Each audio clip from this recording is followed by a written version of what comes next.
Sometimes I think it's just hereditary. Good evening, everyone. I like to say. I'll call to order the regular meeting of the City Council of the City of East Ridge, January 23rd. I'd like to invite Daniel Beard, pastor of Action Church, to come forward, provide our invocation, and lead us in our pledge, if everyone will stand. Let's pray. Father, we come here this afternoon, this evening rather, Father, just in honest hope that 2025 will be a good year for everyone, Father. God, we've about through this first month and it's been cold, but God, certainly I'm thankful for the snow you've given us and the off days out of school with my child. Father, now we are here at this meeting and we ask that your blessing be upon this meeting. May your blessing be upon the city leaders, the council members, the staff. And as we look at the agenda tonight, may they each make decisions that would be acceptable in your sight. And God, we give you praise. In Jesus' name, amen. Amen. I pledge allegiance to the flag of the United States of America and to the republic for which it stands, one nation, under God, indivisible, with liberty and justice for all. Thank you. Thank you, sir. Roll call, Ms. Qualls. Mayor Williams, Here. Vice Mayor Tyler, Here. Councilmember Cagle, Here. Councilmember Ezell, Here. Councilman Here. City Manager Miller, Here. City Attorney Litchford. Here. So the next item on the agenda is recognition of service. Unfortunately, we're going to have to move that again. So that will be moved to the February 13th agenda.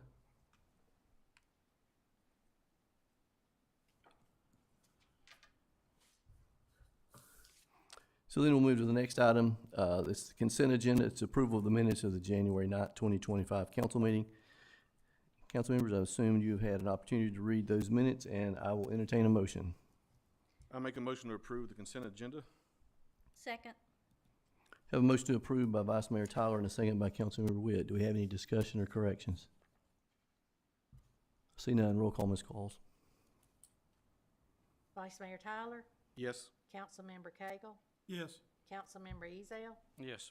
Councilmember Witt, Yes. Mayor Williams. Yes. Minutes approved. We'll move to the next item, communications from citizens. This is an opportunity for any citizen resident to come forward, address the council with any questions, concerns, or accolades. We have no one signed in, but if there's anyone in the audience, now's your opportunity to come forward, address the council, and you'll have up to 5 minutes. See no one, we'll move on to communications of council members. I'll start on this side. Councilmember Yes. Ezell. I had a gentleman call me and wanted me to thank the police department for helping him out on the snow day. He was stuck in the middle of the road. They showed up, pushed his car out of the way, and he's happy. So I told him I would do that. Awesome. That's it. Councilmember Witt. Yeah, I have a request. I don't know if this is the appropriate time to bring it up or not, but it came to my attention last week that we never did anything on the operating the mobile food vending business ordinance that we were sent a year ago on January the 4th of 23. I would like for us to revisit this, to have Mr. Miller send it out, us to look at it and see if we want to go with this or we want to go with a different one. Mr. Miller, do you have anything to add to this? Do you think it's a good thing that we revisit it? Or? Well, I sent it out, I think it was about a year ago, and had some limited discussion with several of you on it. That was it, so I just set it aside. Okay. Is anyone else maybe interested in making sure that we have an ordinance that we can, regulate these? I think it's a good idea to bring it forward and discuss it. Is that the creation of Title IX, Chapter 11? Yes. Okay. I do still have that. You probably I didn't don't get have the it, email. so- I'm going to give you a copy, okay? Thank you. You're welcome. Any comments? Actually, the ordinance was actually drafted out of the building department. I know Mike Howe spent a lot of time with you and he and his staff preparing a draft on that. Presented it to me, I took a look at it, added some input, and sent it off to you. Thank you. I'll get it to you, I'll send one off to you tomorrow. Make sure y'all have a recent copy of it. Sure. Thanks. Thank you, ma'am. Anything else? No, that's it. Vice Mayor Tyler. The East Ridge Optimist Club is looking for participants in their annual oratorical and essay contests. If any educators or students out there would like to participate, please email Jenny Tyler at gentile, so JENTYL at ymail.com for more information. That's all, Mayor. Thank you. Thanks, sir. Thanks for covering that. Do you know if they've got, and I missed that meeting last night, I had other work issues, dates yet? Have you heard of any dates yet, Mr. Miller? Because we actually usually have that oratorical here. Yes, we usually do. I was gonna ask. We'll follow up you and see know, if Yeah, once we get applicants, the club level will have their own determined. competition, and then it moves up to the zone and then region. Right, but we had The zone and region we had here. two here. We had the zone and we had the local here. And Last they 2 They years. didn't give me dates last Last night. 2 years, last 2 years. Yeah. they had two. There We'll are no follow dates up. set yet, but Okay. Okay. the committee chair will be able to provide more information. Awesome. Thank you, sir. Anything else? Nope, that's it. Thank you. Councilmember Cagle? Not today. All right. All right.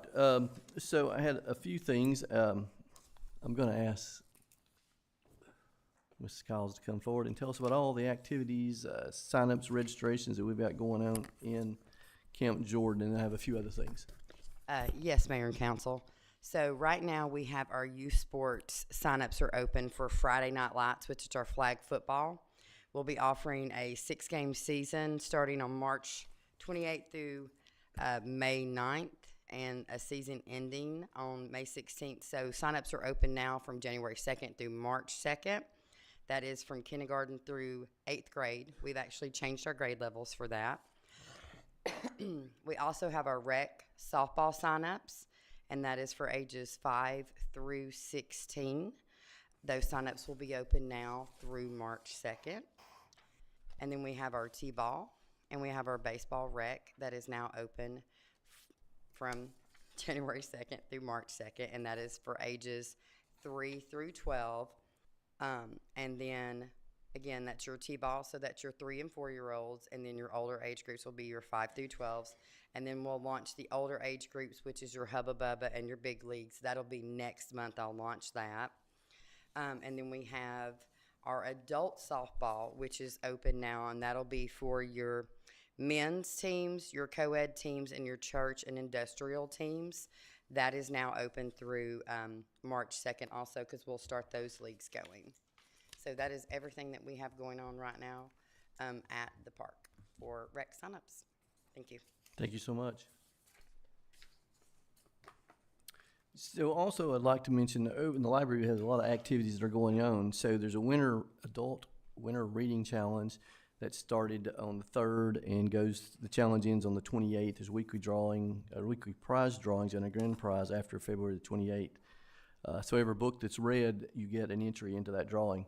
Also on the 25th, which is this Saturday, from 10:30 to 12:30, you can drop in, express your creative side in spreading love and making a card for a veteran. So they're calling it Valentine's for Vets. It's pretty awesome. And then Cooking the Books is the book club for people who love to cook. That's going to be on Monday the 27th from 6 to 7. This is going to be cook at home and bring to share. So it's going to be a monthly potluck of winter soups. Then on February the 7th at 6:30, there's a dinner and a movie. You'll need to call 423-867-7323 to register. There is limited space. And then the third Thursday of the month from 4 to 5, the Teen Silent Book Club that has snacks. So you can bring your own book or you can find one there, and great way for the teens to meet friends and meet others. That's all the activities I have. I do want to also mention, Council, if you'll remember, we had a proclamation I presented on behalf of the council to Mary Jennings for her 100th. She passed away today, early this morning. 100 years old and 3 months. So she lived a long, blessed life, but I'd like for you to keep the Crow family, the Sewell family, and the Ross family in your thoughts and prayers. And that is all that I have. Mr. Miller. Thank you. Just a couple items. I advise the council and the public that we recently had an audit from the Department of Transportation in regard to our Ringgold Road multi-purpose or multimodal project, sidewalk and drainage. And we've got a review letter from them, and basically TDOT identified no findings of non-compliance during the desk review, so we got clear sailing. That was about a $6.8 million project, both city and state funded. Give a brief update on the East Ridge Community Center. We're about everything, construction plans, specifications, bid documents are pretty much 100% completed. We're running the advertisement on February 2nd. Mandatory pre-bid meeting the 19th or 20th of February. Bid opening March 11th. We're looking at 270 days for construction upon notice to proceed given by the city manager's office. We're looking at the possible award at the March 27th city council meeting and the construction kickoff May 1st, right around that time period. That's a preliminary schedule that we're shooting for right now. All it's gonna depend on, we have to get this to the state and get them to sign off on it, especially before we award the bids. But the project's moving ahead. We're also moving ahead on the town center multi-purpose facility that's going behind City Hall as well as the community center. The underground sewer tap to the main is completed. This week we'll be doing the electric mobilization, commenced construction, and the concrete mobilization. They've been doing, even in the cold weather, believe it or not, the foundation digging work started on Monday, or Tuesday, I'm sorry. And the slab on grade will tentatively start the last week in February. So we're moving. Just keep the rain out. The cold weather doesn't seem to bother the guys out there. But the rain puddles and creates ponds, and that's what we don't need. So let's hope we can keep on with the dry weather and we keep this project moving forward. That's all I have. I was asked a question prior to the meeting beginning about some clearing of land off of 75. I assume that is where the WWTA is clearing land for those storage tanks? Yes. Okay. Yes. That's what I explained. I-24, 75. Yes. It's the 13 acres that was WWTA purchased from the city of East Ridge about 2 years ago, I think it was. And they're building, I'm not sure whether they're building, first they were looking at building 3 1 million gallon tanks, 2 for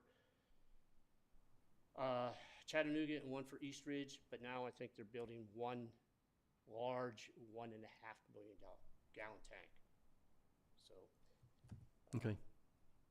they're using the right-of-way under the bridge, under 7524, to get access into the site. Right. And not through Camp Jordan. Not through Camp Jordan, no. All right. Yes, so just wanted to confirm that. So council, if you get any questions from any citizen or anyone, you'll have that answer. Yes, sir. Since he's talking about updates, do we have anything on the gateway signs? Yes. May I ask, Cameron, you want to come forth and address that? I think we got some correspondence this week. Right. He's been working this project. So we spoke with Lauren Sill. She's with Ortwine Signs. They are supposedly finished up with fabrication, and they're going to begin installation next week on the sign closest to Life Care. And then the secondary sign will be installed near the entrance of Camp Jordan Parkway at Chick-fil-A, and that will be following the final installation of the first sign. I know it's taken a while, but Yeah. when these go up, it's going to be magnificent. People are going to know when they get off of 75 that they're entering East Ridge. Be nicely. Yep. Good question. Anything else? No, that's it. I All just kind of curious about that. It's been a long Sure. time since we heard anything about it. Good question. All right, so we don't have any old business, so we'll move to new business. Number 9, item A, ordinance number 1214. An ordinance to amend ordinance 1132 by adding subpart E to chapter 2-101 and adding subpart 1 to chapter adding subpart I to chapter 2-104. First read. Yes, sir. Mayor, this was brought at the last council meeting. This ordinance came up as a discussion occurred amongst all the council relative to an ordinance 1132 passed in 2020. I have prepared what I understood was the request of the council that if this, as drafted, would effectuate members of the city council from sitting on a board, and then would effectuate it being effective prior to this last swearing in of December, and removal of council from any boards, other than ones that are state mandated, which in this case is the planning commission. It's the only one that has state mandates. Thank you, sir. Yes, this was, I think, mentioned, recommended, and then so it is, this is one of the reasons it's on here. So, council, I'll entertain a motion for ordinance number 1214. Make a motion to approve ordinance 1214. Have a motion to approve by Vice Mayor Tyler and a second by Councilmember Witt. Do we have any discussion? Yes, sir. Yes, sir. Go ahead. The last meeting, I thought we discussed, I've read your changes. The last meeting was discussed to change the wording to fit what your really intentions were. And that was to, 2 boards is max, which would include council and a board. That would count as 2. And that's not how it read, so that's what, I thought that's what we were trying to complete here. I believe going forward with this particular motion probably is not good. I think it would, as hard as it is to get people to run for boards in the city, we have to go out and beg them anyway. They don't have the heart in it that a lot of us have. So taking us off one board and trying to find people in the city to do it, I think you're doing a disjustice to the city. Thank you, sir. Well, that's basically the same thing I had to say, but whenever I left here, I was under the understanding that we were going to, the way it is now, you can be on 2 boards. The council was not considered one of the boards. And we were going to change that, lower it from 2 boards to 1 board, because that's what the motions were made back in 2020. But this memorandum here, changing this, that is not what I left here understanding that we were going to do, so would be a proper time here for me to make another motion. You can make a motion to amend. Yes, sir. Well, I'd like to make a motion to table this for further discussion. Second.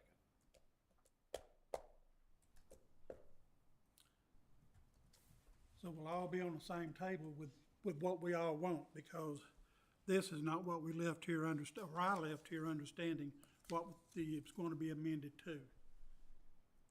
All right, I have a motion to, by Councilmember Cagle to table and a second by Councilmember Ezell. I don't think we allow discussion. We just need a roll call. No, let's have the roll call. This will effectively table it. So no, you can take discussion at this time on it, but if it's tabled, what I would do is go back and basically draft. Well, I guess I'll have to know what exactly you all want. I agree. I heard discussion the Thursday night, but I heard at the end there also when Councilman Tyler had brought up 1132, his position was, I want to see that amended so that all members are removed and that going forward none can be on it. That's why it drafted. If it's the will of the council to go back, draft it in a manner that you've got, you can always have 2. You could amend it tonight as it's worded tonight. If it's the will of the council, you can amend it tonight if you decide to. But that was my takeaway.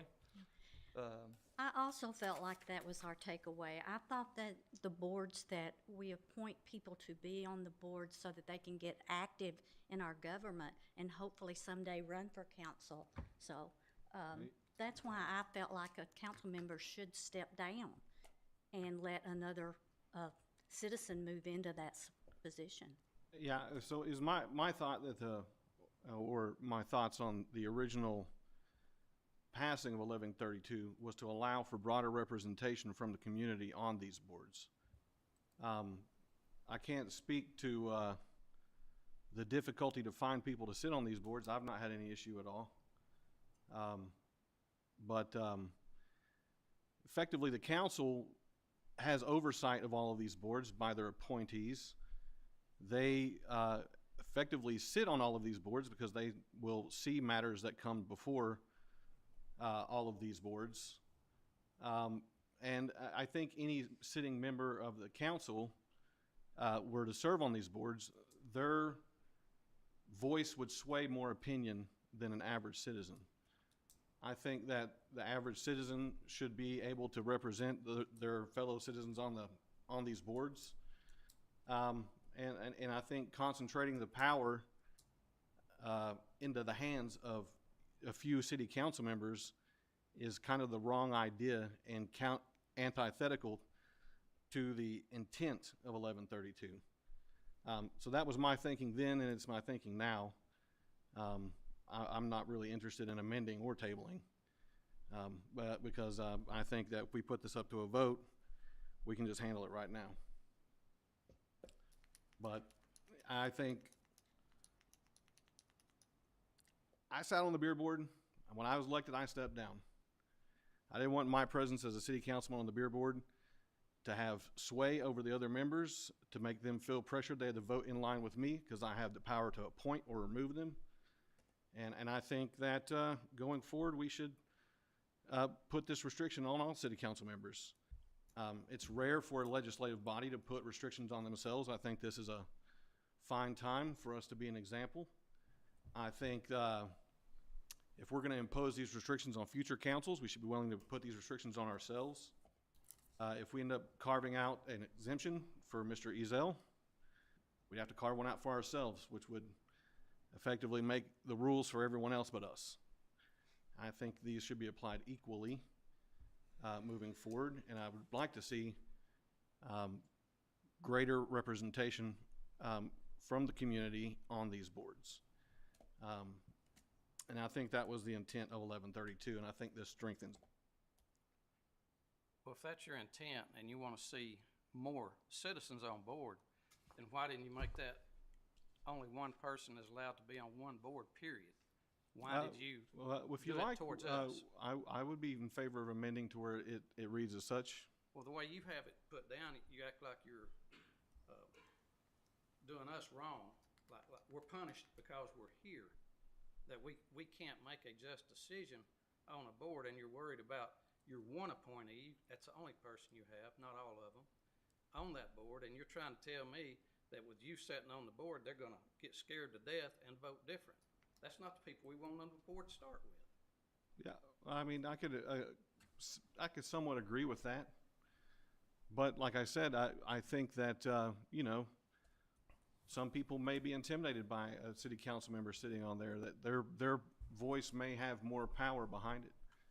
And I just do not like the idea of concentrating so much power in the hands of a few people. I think that it should be diluted anywhere we have the ability to. And if this is an opportunity for us to do such a thing, I think it's a good idea. Again, I'll tell you, I disagree with you. I think you're wrong. And I don't think you went to any board and asked them what they thought, did you? No, that would violate the sunshine. I don't think we're allowed to discuss matters of business about their board positions. Sunshine law affects us. I don't think it just somebody on the board going and talking to them, see what they think about you being on the board. So anyway, I think you're wrong. I think it would be a mistake. I think it would be injustice to this city to do that. And I know I'm the only one on a board up here. Don't get me wrong. But that eliminates anybody from being on a board up here, and I don't think that's right. So that's it. Well, I do want to thank Jeff for being on the board. He was my appointee, and in the long run, he did exactly what I said that I wanted. I wanted to appoint someone who wanted to get involved in government and someday may want to run for the council. So thank you for the job you've done. You've done a great job. But I tend to agree with the others that once we get to this position, We need to step down from any other boards unless it's the board that's mandated. So, but thank you. Any other discussion?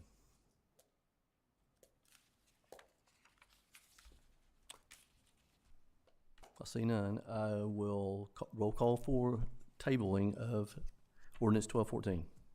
Ms. Qualls? Vice Mayor Tyler, No. Councilmember Cagle, Yes. Councilmember Ezell, Yes. Councilmember Witt, No. Mayor Williams. No. Table failed.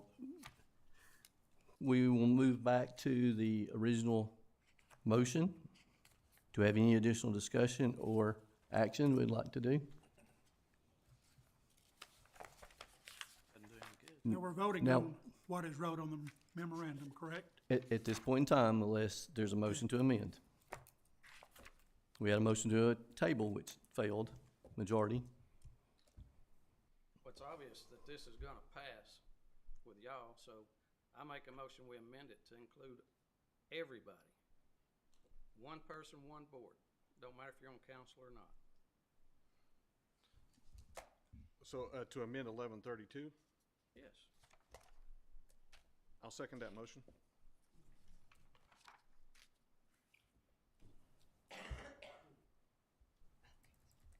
All right, we have a motion by Councilmember Ezell and a second by Vice Mayor Tyler to overall one person for one board. Of course, that's with the exception of the planning, because of state regulations. Right. Any discussion? Well, I just want to make sure if I think I understand. Basically, an individual can't sit on more than one board. Correct. Right. And then, of course, the planning commission would have to be the exception because that would be subject to state law. Yeah, I just want to make sure I get the clarification. Now, are we counting this as a board? Well, I understand that, but last week, I believe the mayor made a statement that we were the higher epsilon board over all the boards. Well, And then what you said, That's how I consider it, yes. right. Well, Councilman Cagle, if I understand it right, you've got what's written. Councilman Ezell is wanting to add a third condition, which would be, in addition to no council members sitting on boards, an individual can only sit on one board. So you already have eliminated the possibility of a council member sitting on any other board. The only one being the planning commission is the exception. In other words, no member of the council would be on any board, and then a member of any board will only be subject to that one board. They will not be eligible for participation or sitting on any other board. and this council is not considered a board. That's the question I'm asking. Well, So this it doesn't make a difference, that's what I'm telling you, but I don't consider the council as a board or commission. When I say board, I'm saying ones that are appointed, members appointed by this council. That's what I mean. And that's what 1132 talks about. But Okay. But to make sure we're understanding, it really doesn't matter because no council member can sit on any board anyway. If voted in. Right, if voted in, right, yeah. So the amendment is to allow them to sit on one board? Is that the amendment? That's been seconded by Right, Councilman okay. Tyler, yeah. So your amendment is if there's any other citizen that is on multiple boards, two, which was the max, now they'll have to be, They eliminate choose one. which one That's right. they want to sit on. Okay. All right. Any other discussion?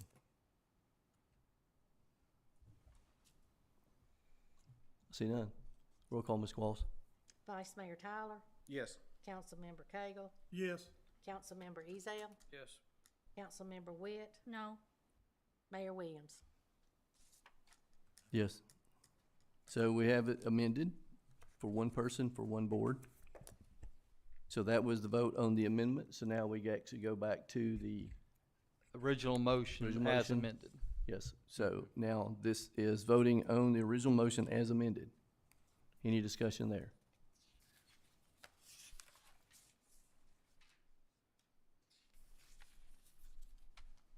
I see people flipping pages.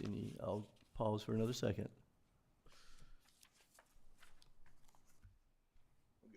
Good. Roll call, Ms. Claus. Vice Mayor Tyler, Yes. Councilmember Cagle, Yes. Councilmember Ezell, Yes. Councilmember Witt, Yes. Mayor Williams. Yes. All right, so that passed first reading, so it'll still have to pass second reading before it becomes official. And between now and this council and the next one, I'll make an amendment to ordinance 1214 to reflect Councilman Ezell's Amended provisions. So the changes. caption will change because it'll be adding a new subpart, and I think that subpart will go under section 2-101, but I'll look at it, but I'll have it in there. Wouldn't it just amend that current section to just change the number 2 to the number 1? Oh, that's right. Yeah, it is. Yeah, you're right. Whatever that number, it may be A, I think, under there. Yeah. Awesome, okay. Thank you all. Now we'll move to item B, resolution number 3641. A resolution of the East Ridge City Council authorizing the mayor to enter into an agreement with Triangle 2 Solutions to perform a feasibility study to determine the viability of building a new YMCA facility in Camp Jordan Park. Thank you, sir. Mr. Miller. Thank you, Mayor. Mayor Williams and I met with representatives of the YMCA of Metropolitan Chattanooga, Baron Henderland Doherty, and several members of his staff regarding a potential partnership opportunity with YMCA in the city of East Ridge. I'm going to turn it over to Mr. Doherty and let him, he's the president and CEO of YMCA of Metropolitan Chattanooga, and he'll introduce a representative from Triangle 2 Solutions, who's got a brief presentation to give in regard to a feasibility study to determine whether or not there's a viability for building a new YMCA in East Ridge. So, Thank you, City Doherty, I'll Manager turn it over to Miller, you, sir. Mayor Williams, City Council members, honored to be here with you tonight. My name is Baron Hurdland Doherty. I'm the President and CEO of the YMCA of Metropolitan Chattanooga. Our service area reaches from North Georgia all the way up to Cleveland, which includes all of the Chattanooga service area. We've been in this community serving individuals, regardless of who they are, since 1882. Obviously, I'm not that old, but I've been here about 3.5 years. But I've worked for the YMCA for 40 years all across the country, originally from the South, as you can tell from my accent, and so happy to be here. One of the commissions of my job when I accepted it was to write a strategic plan and then implement that plan. So we started on that project 3.5 years ago. Within that process, we used Triangle 2 Solutions to help us mine the data, find out what we should do and how, and what we came up with is that we wanted to increase the size of the service that we offer by 50%. So we serve about 50,000 individuals, family members, children each year. We're going to grow that by 2028 by 25,000. So we call that Vision 2028. As a part of that, we came up with 4 pillars of success: people, places, partnerships, and philanthropy. Partnerships is what we always look for to do these projects. Obviously, we talked with Mr. Miller and Mayor Williams, and we said, gosh, this would be a great project. They were interested. We talked about it. I told them about how we use studies and data mining before we do any projects, because we want to find out if we build it, will they come? And when they come, what do they want to do? And when they do these things, how much can they pay? Because as you might or might not know, when people can't afford to do YMCA programs and services, we raise money to give them scholarships. So everyone has access to what we do, regardless of what it is and regardless where it is. So with that, we suggested, why don't we have Triangle 2 Solutions tell you a little bit about themselves. We'll help you fund this, and we'll find out what we need to do. And if we do it, will people come? Because if they're not going to come, nobody wants to do it anyway. But Camp Jordan's a great asset to this community. Very exciting to go to events there, and I've known Mayor Williams through some other projects we've worked on. So I want to introduce Casey Klein with Triangle 2 Solutions, and he can take it from here. Thank you so much. Thank you, sir. Mayor, Council, thank you. We do have a very brief slideshow here. This is actually the proposal that was proposed. I did add, because I knew I was going to be here tonight, I added a couple slides just to give you some context, but I'll zip through those pretty quick. So, he's got the clicker back there. Triangle 2, very quickly, we have been around for 25 years. We started in the year 2000. We are made up of about a dozen people in our company. This isn't a huge company, but we work all over the country, and we are all YMCA people. So we know the YMCA business. We're retired, or we're no longer working with the YMCAs. And so we do a lot of these type of feasibility studies. In the last 25 years, we have done over 200 of these type market studies, and we have a 99% accuracy rate. So what does that mean? Basically, that means out of the 200, 198 of those we have predicted correctly. Meaning, we came in and said, here's how many members we think you can have at this price range. Here's the type of programs and all. And 99% of the time, we have been spot on with that. So we have only missed 2 out of the 200, and we barely missed those, but we need to count that. So we're very good at doing this. We base it all entirely on data. So that would what we would be collecting for this particular project. There's some of the whys, some of the other clients that we have seen. You see Chattanooga, we do a lot of work here in Chattanooga with Barron and the rest of the staff. We have a lot of other organizations. We are very used to working with municipalities, Parks and Rec, Jewish community centers, you name it, any type of nonprofit, even churches. We do a lot of work with all those type of organizations. Just a real quick, we'll skip through there. There's some of the people. You can see my picture up there, some of the people at Triangle 2. Next slide. And project overview. So this is just going to tell you sort of what we're looking at doing. And we will determine the gaps, what type of programs would work, if there are any issues with that. We will collect a lot of data, test the market penetration. That's very important to see how many people, what percentage of the people here in this community would join the YMCA, would be involved in programs. And so how we do that is we do 2 different types of surveys, and I'll talk about this here a little with the methodology, but we do online surveys as well as phone surveys. Phone surveys are a lot better to look at exactly, a lot better for pricing and if they will join. Online surveys, I'm sure we've all done these. They're a good way to collect data about what type of programs and that sort of thing. So we do both of these, and we compare the results of both, and we can come back and predict very accurately how many members at what price would they pay for these type of programs, this type of membership. And if you didn't know, a YMCA membership, are any of you YMCA members now? You know a little bit about the membership? The membership typically works on a monthly basis, and so you're paying for those services involved. And what we'll do is we'll determine, thank you very much, the deliverables there will determine the competition in the area, what type of membership numbers we'd have. You can see the demand, pricing, target population, what types of use. Okay, so that's all that we'll be able to, we will gather. Then Barron and his staff team will have the information to be able to move forward with that project or decide there's just not enough people there and it's not going to work. I would also say we work a lot with YMCA of the USA. So in order for Barron to add a Y to Chattanooga, to the group of Ys he has, that has to be approved at a charter with YUSA. We work with them all the time. So all the data we have meets their requirements for them to give out a charter. So Barron doesn't have to go and do this again, do another study or anything like this. This would take care of everything.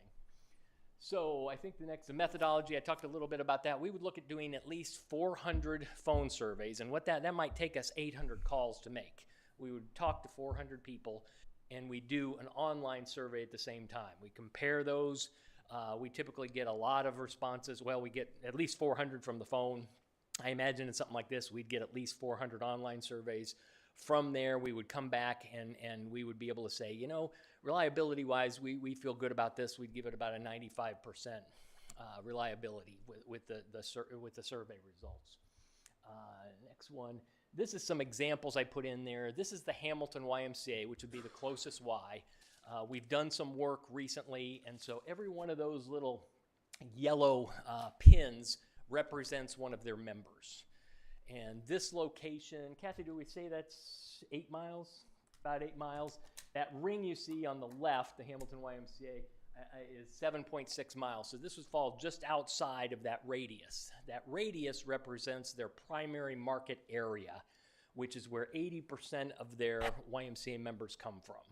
So this one, what we would do in the next step if we do this feasibility study, we'd put a pin on there for the exact location of this new Y. We'd do the surveys and all. Of course, we wouldn't have members yet. What we'd be able to tell, in this situation, most of those members, that 80% of the members would come from probably 10, 12, or 15-minute drive time. And so we could plot that. You can see on the right side the 5, 10, and 15-minute drive time from Hamilton. So it'd look a little different for this location. We'd be able to plot that in there. There definitely would be some overlap. That's all right, though. We've done a lot of these studies. A lot of YMCAs come and say, oh, we're going to cannibalize our other locations. And really what we found is that penetration rate goes up. And we would assume the same thing. We haven't done the study yet, but we would assume the same thing here, where it would be, they'd cross over in that area. And so next slide, some of the other information we'd have. This just gives some key facts. Again, this is based on the primary market area of Hamilton, but we'd have the same type of information with different numbers. You can see the median household income, about $71,000 there. You can see per capita income, a lot of other income, or a lot of other data points. Next slide. This is always very useful for YMCAs and other non-for-profits. This is the estimated consumer charitable spending. And you can see in that area, and again, that 7.6 mile radius, $45 million was given last year to charities. And you can see the different types of charities and such. So this will help the YMCA in that case when they go to raise money for this project. They can see how much money is out there. We can tell them, we can even do feasibility studies on that to see exactly how much money they could raise for a capital project like that, how much money would be needed to sustain scholarships and some of the other programs that Barron alluded to earlier. Next one. This is what's in my community, so we can pinpoint every other different providers of similar services or anything else. You can see some of you've got public transport there, entertainment, restaurants, basically anything you want to know we can put onto that map. And some of that is useful, some is not, quite honestly. But looking at the other parks and rec, other fitness facilities could be useful to determine competition and that sort of thing. Next one, this just outlines the timeline. If you can keep going, it's about an 8 to 10 week process is what we need to get that complete. We can move that forward if it's needed, if we need to rush it a little bit. We can do that. And this is the scope, the project plans, the fees required for this. Typically what we do is suggest a payment of half upfront and half when it's completely done, is usually how we do that. And then I think the last one's just the agreement. So that makes up the proposal that I believe you all have a copy of already, although I added those few example slides there. Barron, did I forget anything? Any questions? So we'll go ahead and open if there's any questions at this point. Yes. So if you're a member of the YMCA downtown and we build one here, is your membership good at all YMCAs or is it just one? No, it's okay. I'll let Barron address that, but yes, it's absolutely Yes, all sir. of them. The answer to that question is yes. If you join one of our Ys, you can use any of the Ys. And there is a national reciprocity as well. So there are limits, like if I worked in Nashville every week, but my membership's here, but I was there all week and I went every day, they would count me, and then they'd say, hey, Barron, you're using the Y up here more than your other Y. We have a tracking mechanism. Can you join our Y instead? So it's wherever you use the most if it's outside of our service area. In our service area, you can go to any Y as much as you want. My other question would be, do we still have the Y off of 2A right in Georgia? The location, that's on Battle. Yeah, we partner with the church on First United Methodist on Battlefield Parkway. Yeah, that's where the location is now. Any other questions? Yes, sir. What kind of amenities are gonna be built in this Y? They're gonna have swimming pools, basketball courts, Well, Pickleball? that's exactly why we what want is to the do the new one, survey. pickleball? Pickleball, yeah, we do Yeah. that everywhere. We absolutely. But the reason the data is important because it'll tell us what to do. And it'll prioritize. It'll say that X percentage of the people want pickleball, X percentage want a pool, X percentage want gymnasiums. And there's some standard, but we need to know what the most people want to do, because when we know that, then we build that, and then that will drive participation, which drives revenue, and it allows us to continue to serve all people. And, us seniors, Yes, sir. You put me in there, didn't you? or Medicare? Because I know when I go to Hampton, the one up yonder. Yes, sir. For the swimming pool, they accept it, my insurance pays for it. Yep. So, they pay the membership, and so you all accept We that? accept that, yes, sir. Okay. You didn't know that? Any other questions? You have the right insurance. There's a bunch of different insurance that allows you to do that. We call it Silver and Fit. Silver Fit, yep. Yeah. So I think you touched on a question that I had was, so if you're in the network, your local network, then say for instance, you use the example of Nashville, and if they see you're in Nashville using it more than the local one, the one that you're actually a member of, then they'll want to transfer. But if you have someone that's at Northgate or Hamilton and they want to come here more, they wouldn't have to, they wouldn't be forced to move their No. membership to. In our service area, East so Ridge. from North Georgia Okay. to Cleveland and all of Chattanooga, which there are 8 branches currently, 4 membership branches, like we want to build in Camp Jordan. So they could use all 5 of those branches, the 4 that exist, and then adding Camp Jordan. Yes, sir. Inner circle. Yes. All right. Any other questions? So, is there a proposed location by any chance in Camp Jordan that this would go if we did move forward with it? Recreational amenity. That's kind of how I see it. I probably have to talk, Just the location. we would have to talk where in with Camp Jordan? Mark, and I would have to talk about this to find out, we'd get the blessing on it. I've talked to city manager about, we have that carved out from the conversion from a few years ago. The concern, if it's not gonna go in that spot, would be if we need to relocate, or if we place the YMCA at a spot other than where the converted property is located, I'll need to get in touch with the national parks to see if they have any issue with us taking the same acreage, cause it was a pretty sizable acreage of area, and just moving that to another spot in the park. It would not take up more acreage, it would just be a transfer of one, say whatever, 5 acres from here over to the west. I'd have to see if the National Park Service has any objection to that. So this wouldn't be considered a public use? Well, Because that was, that was what was the that holdup was on the the big other. issue, yeah. That was the big issue. The other thing that This would be public use, but there is a membership requirement. So membership, yeah, that's, it's something other than just public use at all hours, or, relatively governing. The other thing that I've got, the reason I would suggest we use the converted property is because it's an indoor use. The LWCF grant funding has specific outdoor recreation amenities is the term. And that's why in 1991, I think was when the arena, give or take, there had to be an amendment to the LWCF grant at that point. Because, okay, well, you got me those documents years ago and found that. And when the arena came in, they got permission to do the arena because it was going to be owned by the city. It was a public function building, albeit for recreation, but it was indoor. Since this would be one that would be under some sort of a ground lease or something, YMCA, what I would recommend is let's use the converted property if they don't have an issue with us transferring it to another spot, assuming we don't use the spot that's currently identified, which is just on that southeast corner of Osborne soccer field. Then my hope is that the National Park Service has no objection to us simply just relocating the converted property, provided we don't expand it any. And I want to say that I want to say 7 acres, 5 to 7 acres is what that land was. Is that sufficient size for YMCA? Yeah, I would say 4 to 10 works well, so So, we can yeah, make we're it in work. that neighborhood, so. Parking and everything, yeah. Yeah, I can try to find it here in a second. But to answer your question, it's twofold. One, it's private use. The other, it'd be indoors. So we do have some hurdles.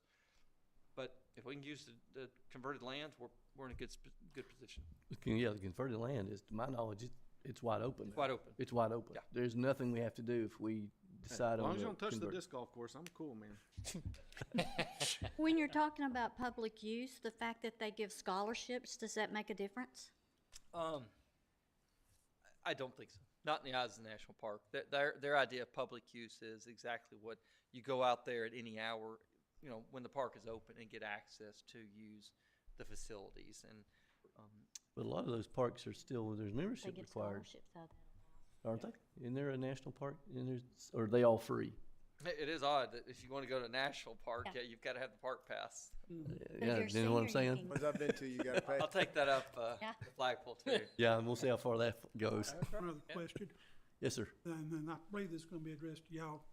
Here a while back, well, we had Invictus to do this feasibility study for the park.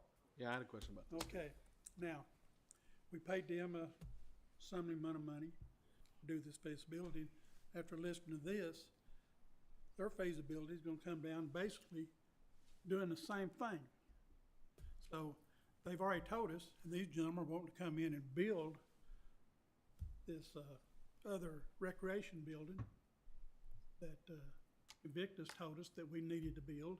So, is this gonna kinda overlap and kinda, how am I gonna say, get us a free building instead of following Invictus to build another building, another arena?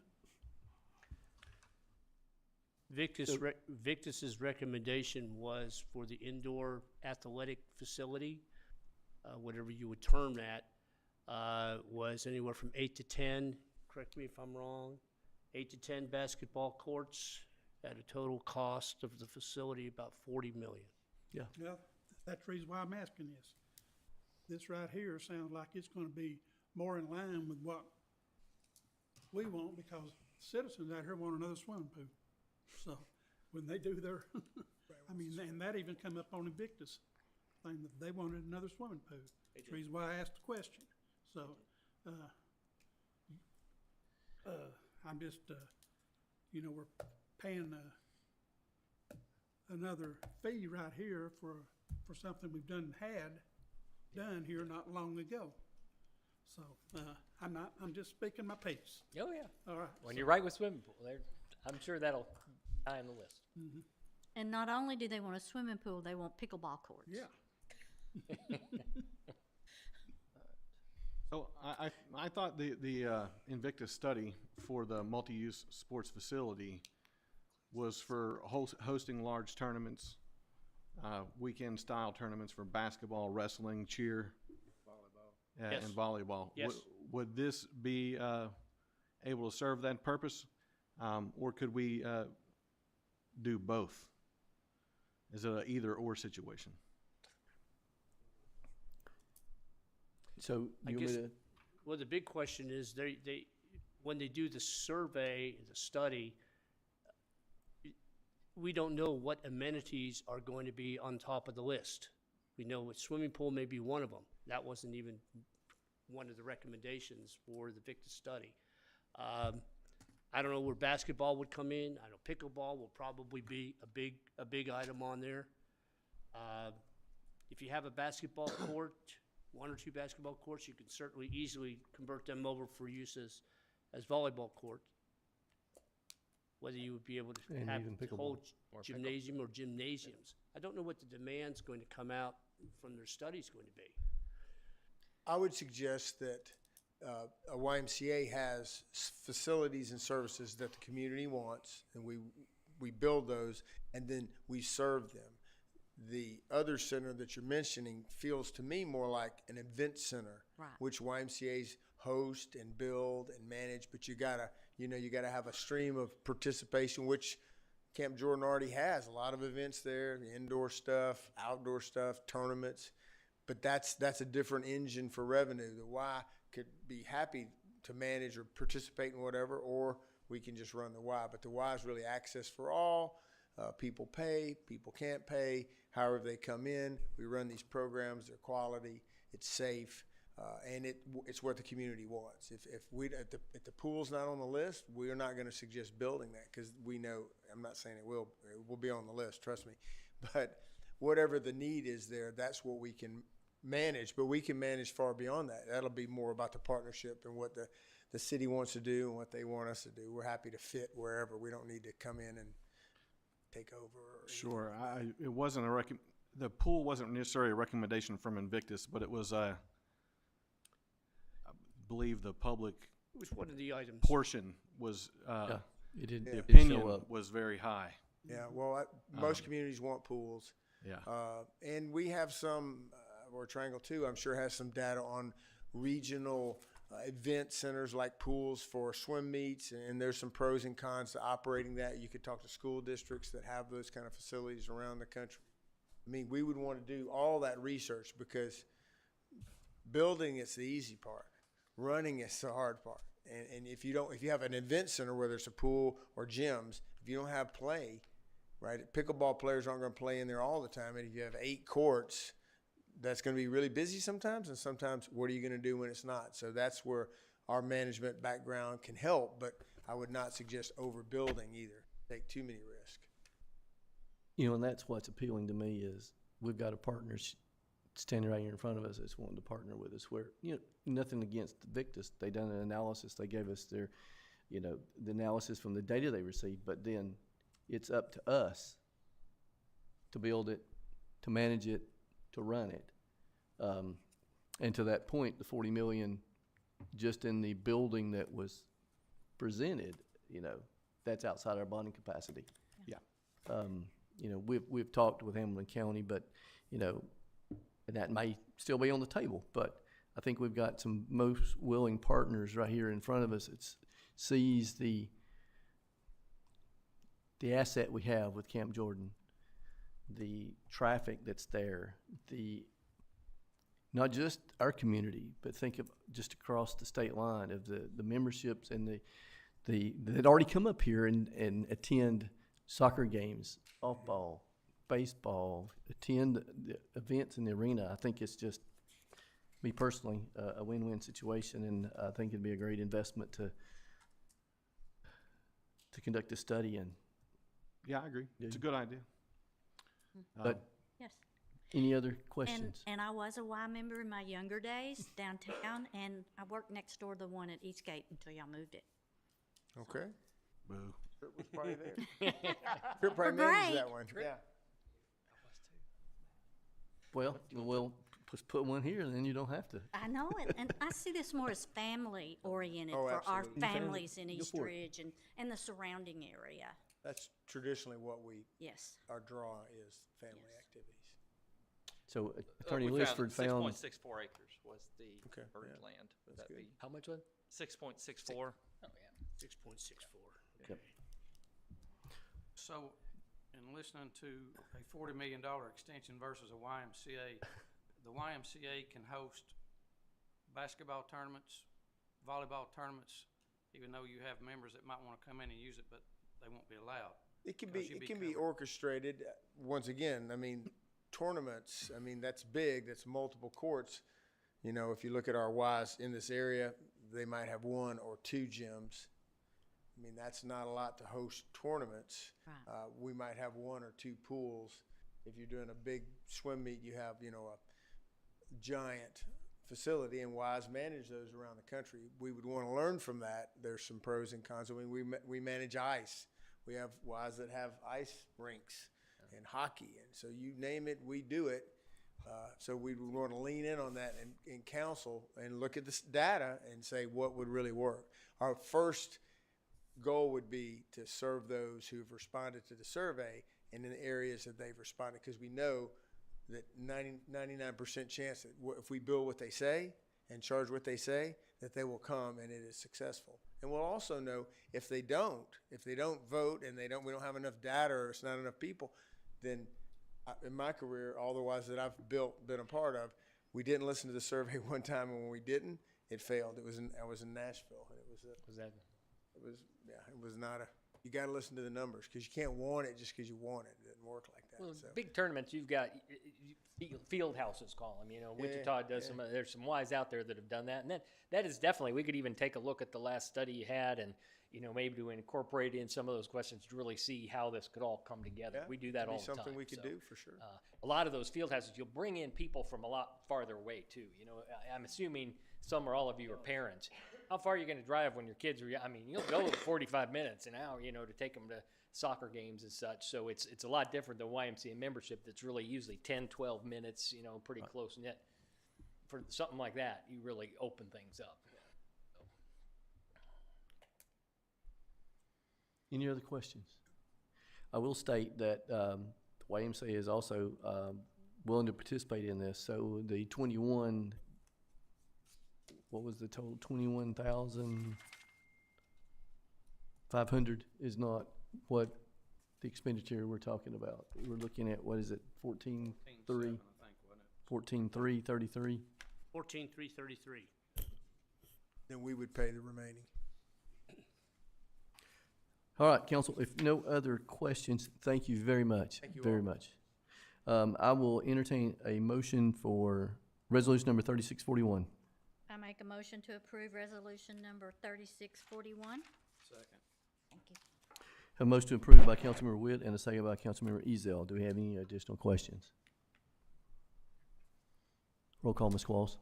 Vice Mayor Tyler, Yes. Councilmember Cagle, Yes. Councilmember Ezell, Yes. Councilmember Witt, Yes. Mayor Williams. Yes, resolution approved and passed. Thank you very much. We'll move to item C, resolution number 3642. A resolution of the East Ridge City Council authorizing the mayor to execute an extension of an employment agreement for J. Scott Miller with regard to the position of city manager.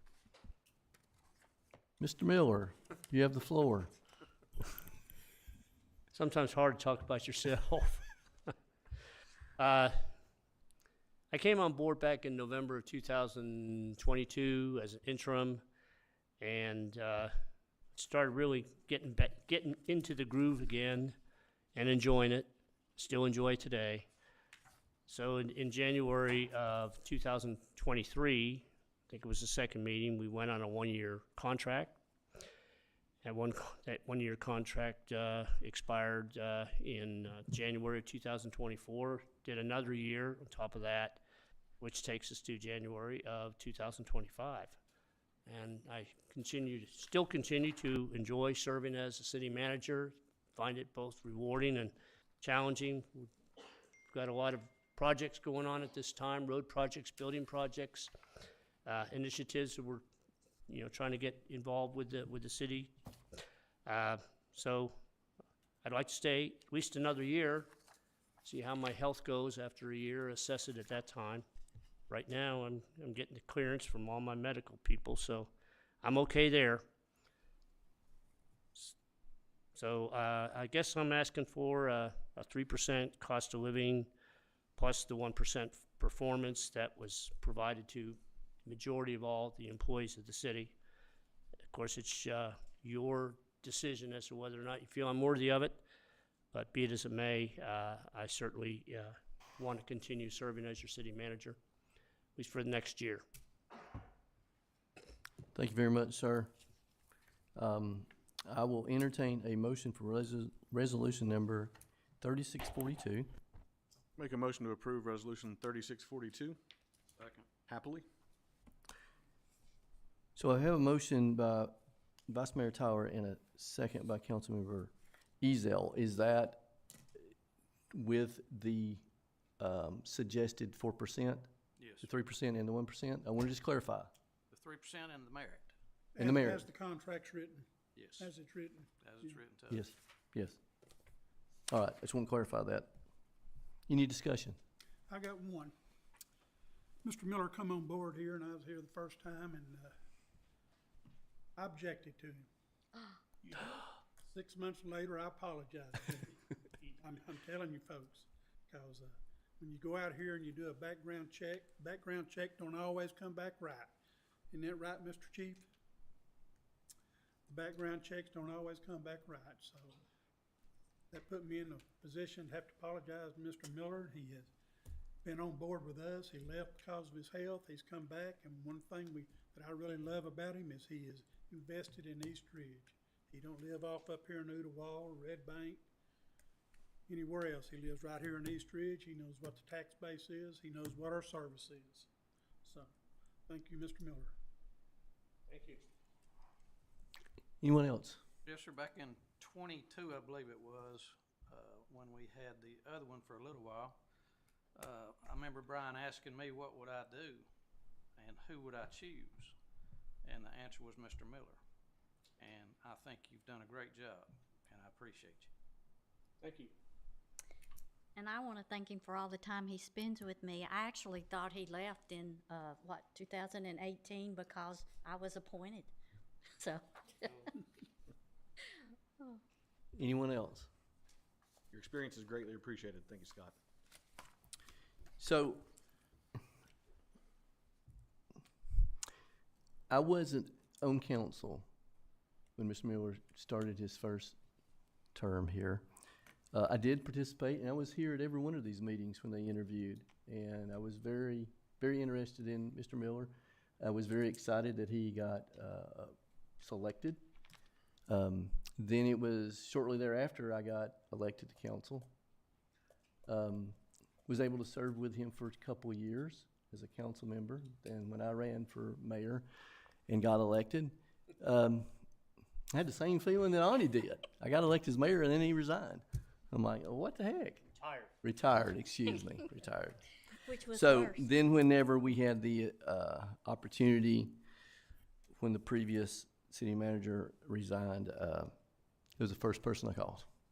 And this council welcomed him back with open arms, and he's done an amazing job, and I enjoy working with him, and happily my vote was to approve this, and I feel this will be unanimous, but I'm very tickled with what the relationship we have, the work we're doing here with the council and the staff and the city manager, and can't thank you enough. So no other discussions. Roll call, Ms. Qualls. Vice Mayor Tyler, Yes. Councilmember Cagle, Yes. Councilmember Ezell, Yes. Councilmember Witt, Yes. Mayor Williams. Yes. Resolution number 3642 approved. Mayor and council, thank you for your vote of confidence. I'll continue to work hard in the best interests of the city and the community of East Ridge.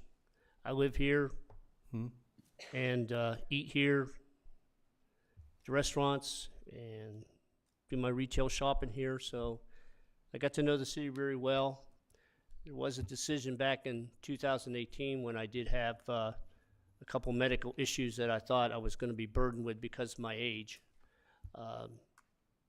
But during the year 2019, they were both corrected with minor surgeries. I felt like a young boy again. But I did have to come down to making a thinking, because to making a decision. Because at that time I had a house that I had retired back in 2015 in Waynesville, North Carolina, in the mountains, which parts that I like. But I had to make a decision on whether to move back to Waynesville, live in my house, or sell the house and stay here in East Ridge. And I chose East Ridge because the first several years that I spent here, I really got to love the people, the community, what we have to offer, its location. It's got so many pluses to a lot of the cities that I have served, 10 cities and 6 states, I guess, over 40-some years. But it really is a genuine place to live. The people are great. The medical facilities are great. Sports are great. Transportation's great. It's just got all the pluses. Even though we get a little cold weather now and then, and saw my first snow a couple weeks ago, as we all did. But I enjoy it. And thank you for giving me the opportunity to come back and work as your city manager. Thank you.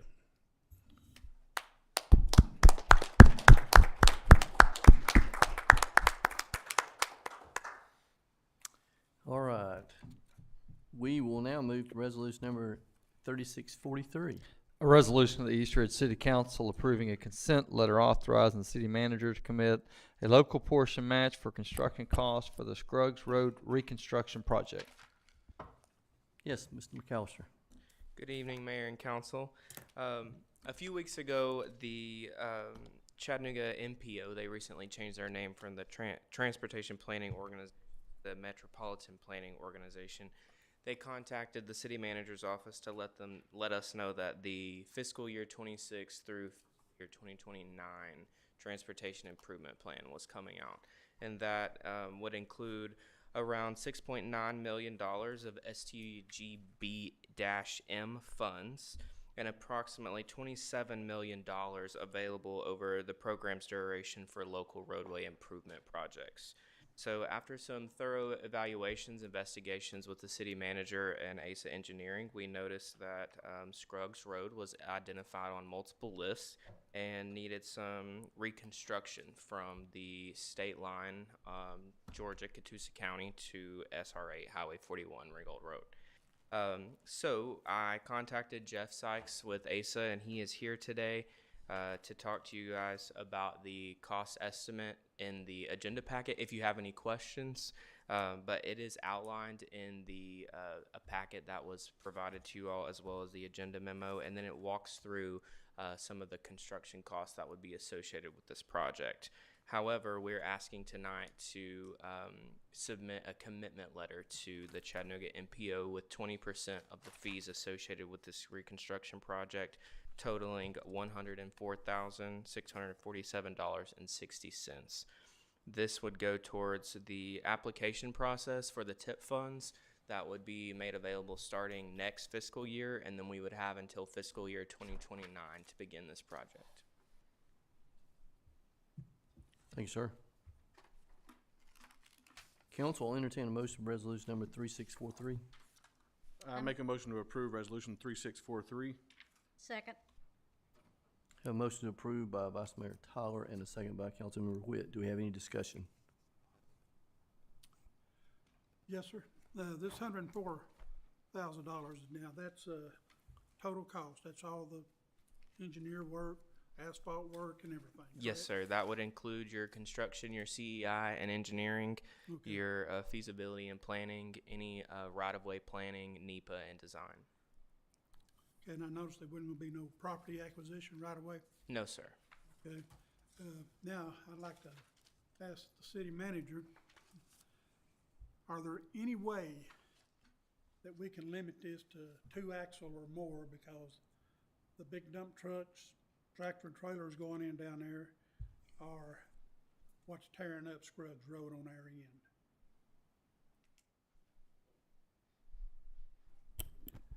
I'd love to do it. However, I would question how they would get access since they own the old racetrack. That's in Georgia. Is there another way that they can get in? From the other end? Because, yeah. Cloud Springs. South Springs. Okay, well, that could be one access. If we redo that whole road and put $500,000 in and over $100,000 of our own, I don't see why we could not limit that to heavy trucks, especially, your concrete trucks, your large trucks, semis and so forth coming in and out of there. Those 8-axle dump trucks coming out, in and out of there. Yeah, you got some, that's what has torn up that portion of Scruggs Road. I know I've noticed warehouses down there, most of them use the 2-axle panel trucks to back their, to Yeah, bring they their- don't, yeah, you're right, they don't bring in the heavy loads. Those are mostly just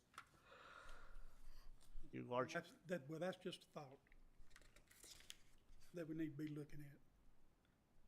Is there a way to monitor it and make sure that they don't go up and down it, or?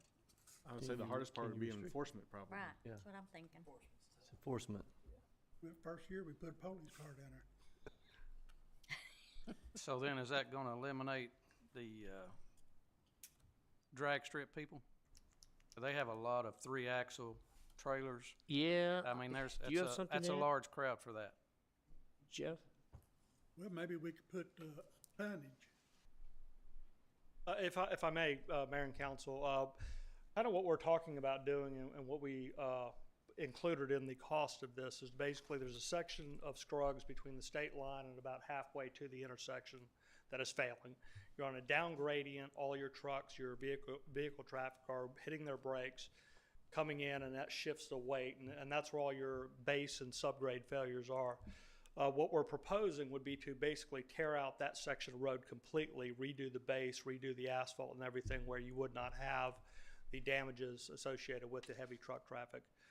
And one thing I guess that I would ask you to consider, and I completely agree, a lot of this is heavy truck traffic that's causing this damage. But Brown Brothers, who owns the pit there, who owns most of the facilities between there and the Costco, between that section, they have a lot of their repair facilities there, and so a lot of their maintenance is done on trucks that are going from Tennessee to Georgia back to Tennessee.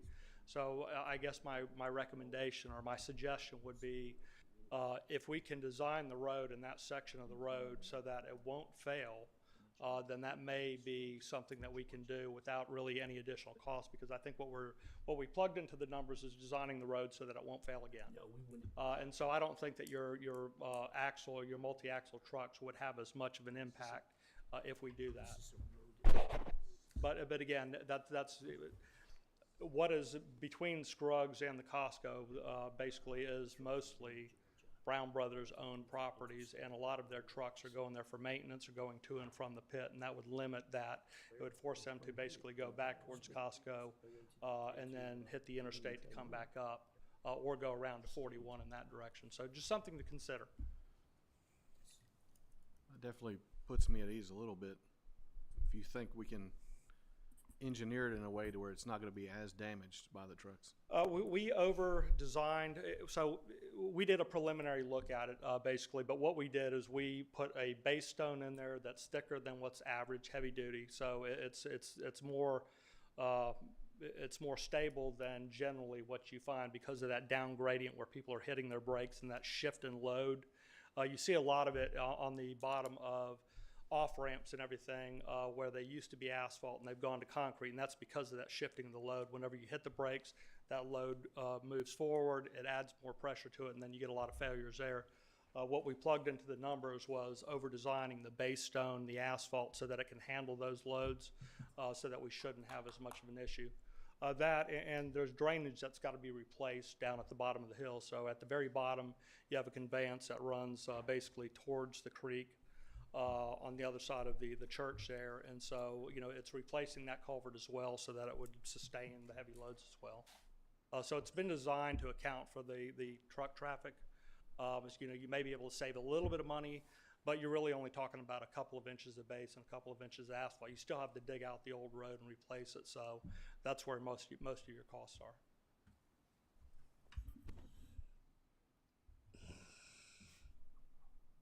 Hate to add to this, but I noticed you're looking at 10 inches of base plus 5 inches of pavement. Sure. What if we went with 6 inches of concrete with reinforcement? Well, we can do that.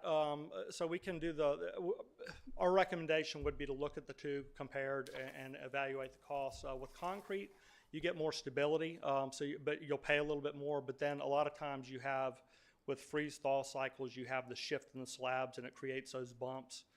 So, you know, it's an option. Right. But I would say that once we get further into it, we evaluate the cost for both, the cost and the benefits for both. Okay. Would be my recommendation. We haven't dug that far into it to look at concrete as a comparable, basically roadway. Any other questions? It just says here, adjustment of existing manholes not on estimate. Is this not included in the total price? The manholes are actually WWTA's responsibility. So currently with the John Ross project, we are actually handling it with our contractor, but then we will be submitting an invoice to WWTA for a reimbursement. Excellent. Thank you for the clarification on that. Any others? I see none. Ms. Brooke or Ms. Qualls? Thank you. Vice Mayor Tyler, Yes. Councilmember Cagle, Yes. Councilmember Ezell, Yes. Councilmember Witt, Yes. Mayor Williams. Yes. Resolution number 3643 approved. We'll move to item E, resolution number 3644. A resolution of the East Ridge City Council a resolution of the City Council for the City of Eastridge, Tennessee, authorizing the City of Eastridge to accept the fiscal year 2025 Public Entity Partner Cybersecurity Partners Matching Grant Program. Thank you, sir. Mr. McAllister. Yes, sir. So we are asking for the approval from the mayor and council to accept the award for the fiscal year 2025 cybersecurity grant program. This is a first year grant that we've ever accepted from the city of Eastridge. We haven't ever gone after this grant before through PEP. But we are looking, after working with our IT department, we are looking at doing a network infrastructure vulnerability scan. This service would be performed by Lightfoot Technologies, which is the third-party IT vendor that we utilize. And the scan will basically be to identify security weaknesses and potential vulnerabilities. And once they perform this scan, it will take the first scan will take place within 30 days after tonight's approval, and then quarterly for 1 calendar year to see if there are any vulnerabilities in the city's networks. And then once the scan is completed, they will address any identified vulnerabilities and submit us a list of full recommendations to utilize once the scan is completed. And at the very bottom of the memo, you'll see that the scan is estimated to be $3,800 and the grant would be for $2,000 towards that cost. Thank you, sir. Council, I'll entertain a motion for resolution number 3644. Make a motion to approve resolution 3644. Second. Have a motion to approve by Vice Mayor Tyler and a second by Councilmember Whitt. Do we have any discussion? I got one. So it says that the city needs to spend at least $4 grand before getting to 50%. But down here at the bottom, it says the estimated cost is $3,800. We would just, instead of getting the $2 grand reimbursement, just shy of that. So we can spend any amount to get a reimbursement of 50%. So they'll just reimburse 50% of the $3,800. Perfect. Thank you for the clarification. Any others? So after they do their assessment and all, and they say we need to have something done, can we not wait to get that 50% till we get done, so we'll get the full 2,000? So the $3,800 is just for the vulnerability scan itself. Any remediation recommendations would be a separate expenditure. You want to basically mention the second phase of this that Sure, we're looking yeah. at? Just so because it ties them together. Big picture. So the city also applied for the state and local cybersecurity grant, and we applied or submitted an application requesting $43,000. Tyler may have to come up and give us a little bit more of information what that scan would cover, but this is just a small, thorough internal scan of our vulnerability assets as far as IT network goes. And the mayor may know more about this than I do too. I'm not certain. But the larger grant is for the bigger scan to cover remediation efforts that may be identified by this first set. So to answer your question, this grant would cover 50% of the scan, and then the secondary $43,000 would go towards any remediation recommendations provided by Lightfoot. And there's no city participation? Correct. The second grant is 100% funded. I can basically say that the state has really pushed this over the past several months in regard to getting cities to apply for this cybersecurity grant. So I know some cities did, we certainly did. I know that, what was it, last year, the year before, early 24 or 23, I know Collegedale went through their cyber attack up there and was held hostage for a while. We're just trying to keep that from happening here in Eastridge. Any other questions? I will say that I have been an adamant fan of getting something in place. I do probably would expect some vulnerabilities to be exposed. I do expect some additional cost that we need to incur to remediate those. But the closer you get to a more secure network, you have the less likely of someone, what happened in Collegedale, hijack you and hold you for ransom. It is a small price compared to that scenario. So, thank you. Roll call, Ms. Claus. Vice Mayor Tyler, Yes. Councilmember Cagle, Yes. Councilmember Ezell, Yes.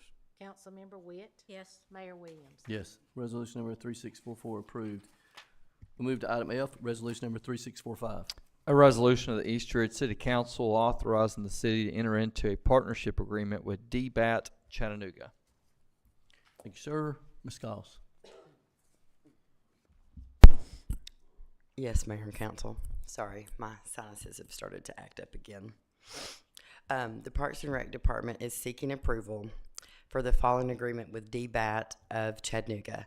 The terms of the agreement will be for the spring season, and that'll be from February 28th through June 1st. That'll be from May 30th through July 27th, and then September 5th through November 16th. The biggest differences of this contract this year, you'll see, is we've negotiated from a $10 charge last year back down to $5 because it will be a card that will be used on Fridays, Saturdays, and Sundays, okay? Because we play Mondays, Tuesdays, and Thursdays, or we practice, okay? And then they give lessons over there. They're also going to do kind of like just an overview. They'll do a free skills clinic for us for baseball and softball. They come to our coaches meeting. This has worked very well for us the past couple of years. Jason just got back in touch with me because he's been sick this winter. So I was very happy that he had reached back out to get this going with us. But our players, our parents seem to be very happy with the DBAT partnership, and it gives our kids a chance to go and swing on the weekends when we're not playing our rec and stuff, because we have tournaments on the weekends at the park. So, but we are seeking council's approval to extend this partnership with DBAT for another year. And again, this will cover all three of our seasons for spring, summer, and fall that we have in place. Thank you, ma'am. Council, I'll entertain a motion for resolution number 3645. Make a Make a motion. motion. Oh, go ahead. To approve resolution number 3645? Second. Have a motion to approve by Councilmember Witt and a second by Vice Mayor Tyler. Do we have any discussion? Yeah, I got one question. Yes, sir. Sorry. Didn't they give us 10, 12, 15 dozen softballs and baseballs last year? No, that is Academy. That's another contract, and that one's different too. So, Okay. yeah, this is DBAT. This is where we're going to do the swings. Me and Mark are working on that Just contract. knew somebody give us some balls. Yes, sir. I understand. Anyone else?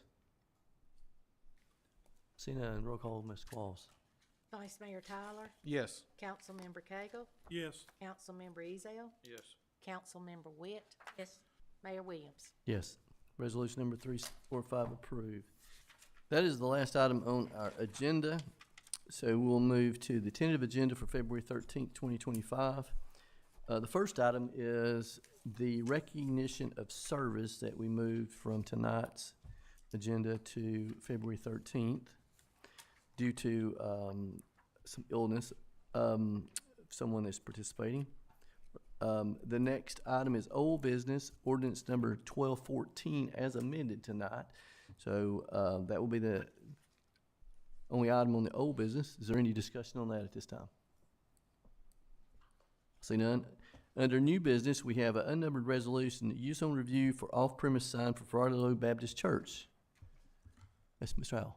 Yes, Mayor and Council, so we briefly discussed this during the last city council meeting. The applicant was afraid she wouldn't have the sign design in time for this particular council meeting, which would the use on review would have been heard during this council meeting.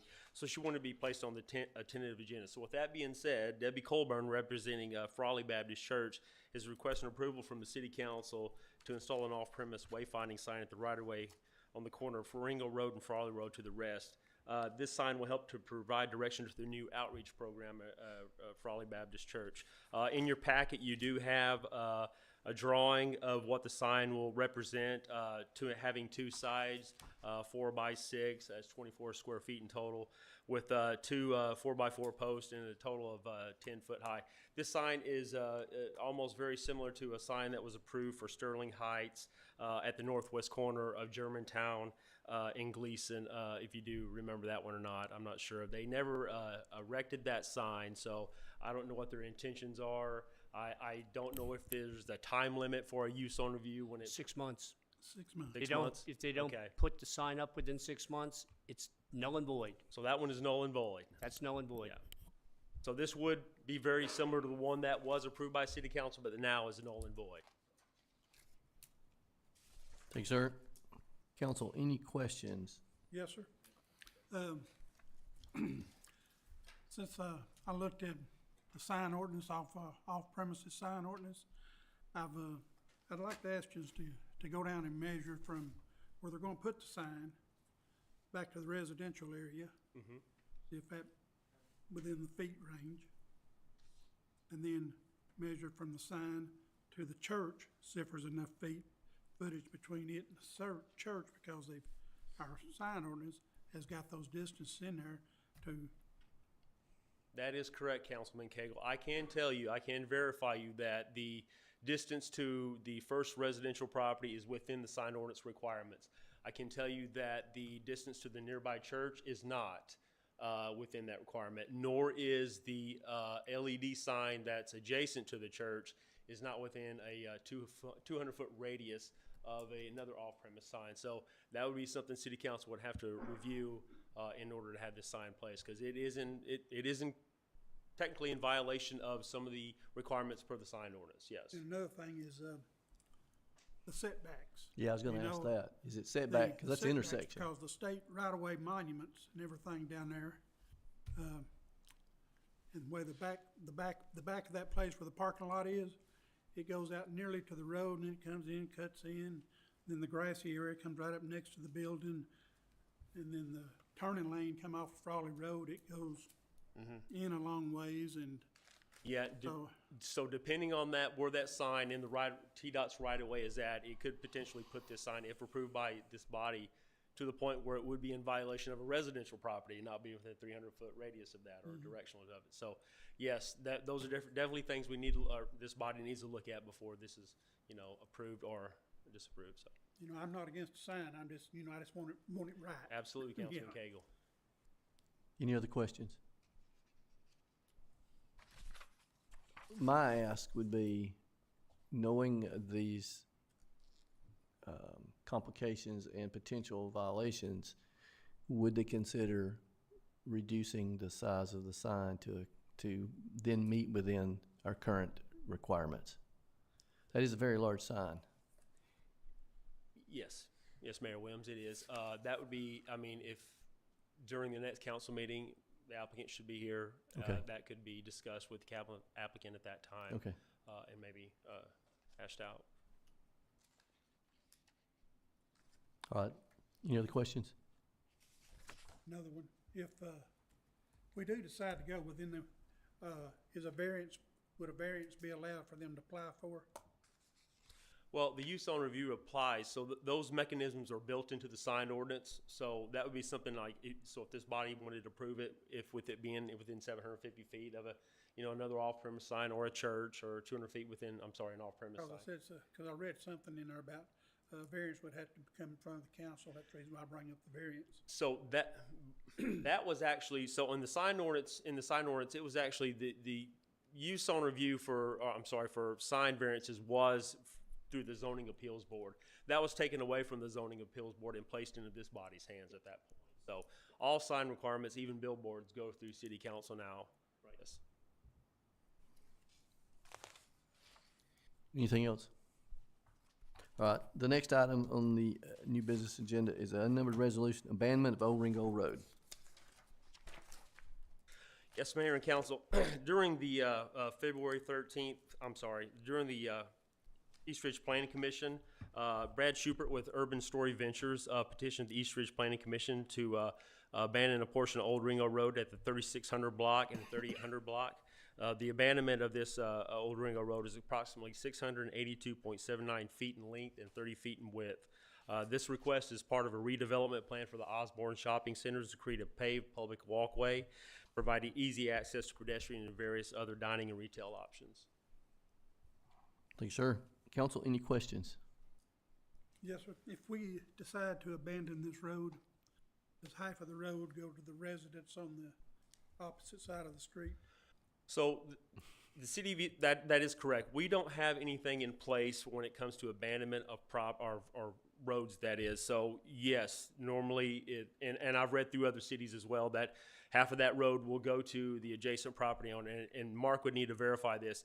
In an instance where that public road, or that road, if the city chooses to abandon it, and if it's going to be used for public service or goods in service, and Mark, this may be something you need to look up, that the city could deed the entire road to the owner that's wanting to abandon it, and that's something Mark would need to look at. So We'll look it up. Didn't we do this for Stone Street with the, I wasn't here when we did that.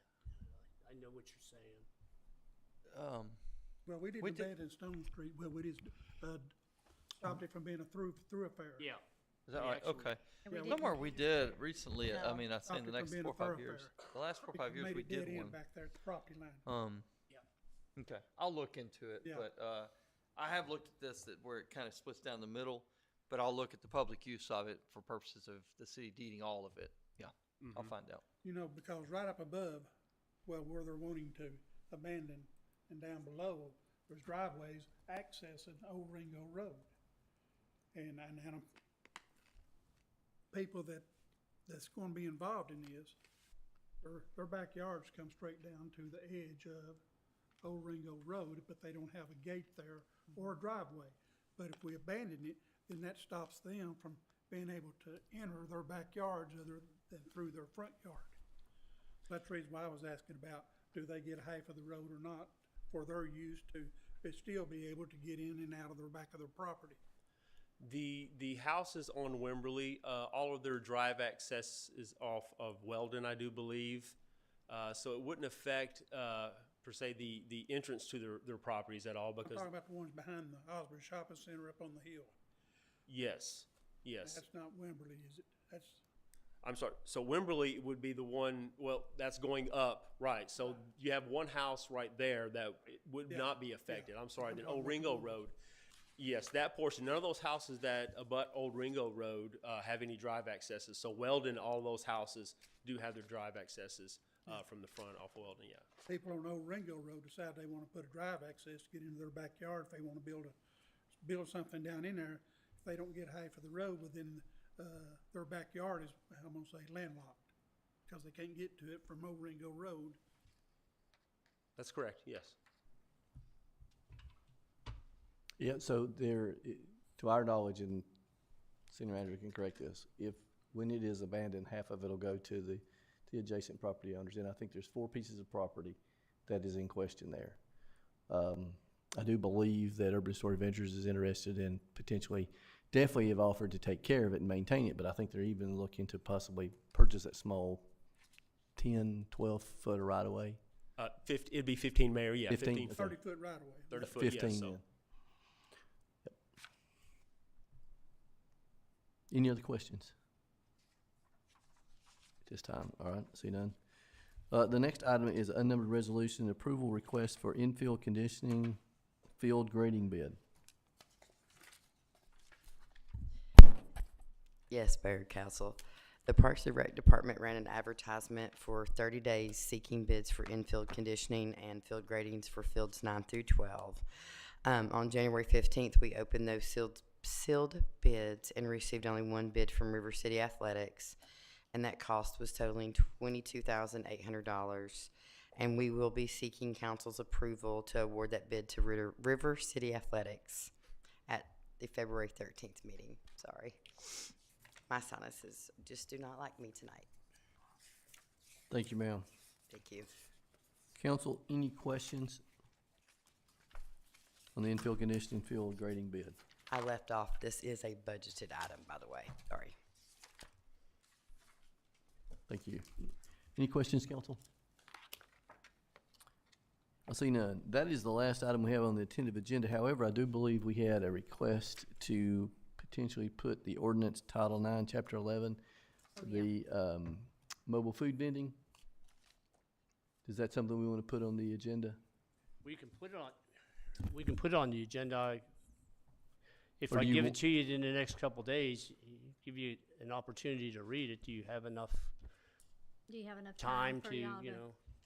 Or do you wanna talk you- about just it, or wait and come in and discuss it talk to next? us about it? Let's wait and discuss it. Okay, I'd like to read what's in it. I Okay. think that's, All right. yeah. Yeah, take a look at it and let's discuss it. Another thing, is, Mr. Mayor, I called the city manager the other day and sent him a memo that I got from East Ridge High School. And I was wondering if we could amend the budget, do something, and put that money back in the budget What, for high schools. okay, yeah, yeah, Councilman Cagle talked to me about the 500. I also talked to, Councilman Azell on it also. Did we not? We talked about that? I think we talked about it. Yeah, too. I talked what I about it thought. as well, and I think, We had $25,000 in the mayor and council's budget for, Special event. special events. We did not spend all of that money. We don't have any special events coming up between now and June 30th, so we can very easily, Diane, our finance director can very easily make the transfer $2,000 from special events into the account to make payment of $500 to the high school, the junior high school, and the 2 elementary schools. We do not have to take any council action on that because it's within the budget. We're not going from one budget to another department budget. It's just one line item transferred to another line item. It doesn't change the bottom line. But I went ahead and, thank you for bringing that up, I went ahead and asked Ms. Qualls to go ahead and get that taken care of. And then I think you had mentioned possibly delivering the checks to the schools?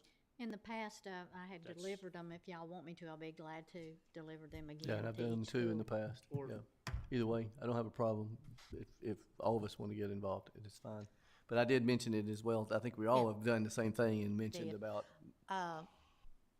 Do you want it to be given for any specific thing at each school? That was my Because I question. have to you have to specify on the check what you want it to go towards. If it's like their choir, I don't know what that, like a choir or something like that, you need to, didn't we ask them to provide us what they Yes, wanted to spend it did. on, and then we actually earmarked? It's always been, Yeah. because Yeah. I remember Spring Creek come in, well, wanting us Do, to but I don't know. donate the money for their art department, Right. yeah. and at the high school, they did it to do teacher appreciation. Right. So do we wanna go with that same policy, let them tell us what they'd like to spend that on, Yeah, like submit for instead of approval. us? Just submit it for as needed. Yeah. It goes to the general fund if you do it that way. Anything else, council? Yes, sir. Yes, sir. Back November, I think it was, when you made me sit on the front row and listen. Yeah, You're not gonna forget that, remember I are was you? right there. I took her seat, I think. But anyway, I think you voted to match $3 million with the county on turf and fields. Yes, sir. I got a question about that the other day. Where do we stand with that? Okay, so we've had a conversation as soon as, wasn't this week, it was last week. Yeah, it was a week and a half ago. Week and a half ago, with Mayor Womp and his staff, and there are, the funds that they were going to utilize for that, they have not received those from, was that federal? I think it was federal funds. ARPA. They used a portion of it, ARPA, I think it was $2 million, but they don't have the funds in hand right now. So So- we're waiting on them to get the funds before we put it out for bid to progress, or does there come a time where it's just null and void? I don't think there's a time there's no and void. The mayor is very interested and is committed to us to match the $3 million that we're gonna spend. We proceeded to show the intent that we're willing to commit to the 3. He wants the funds in his budget or in his account before wants to commit. He's willing to commit, he just needs the funds, and it's coming. They've been awarded it, it just hasn't been transferred and received. Okay. So I know we we're hadn't said nothing keeping, about it I am since pinging him on a regular basis. Because yes, we want to proceed.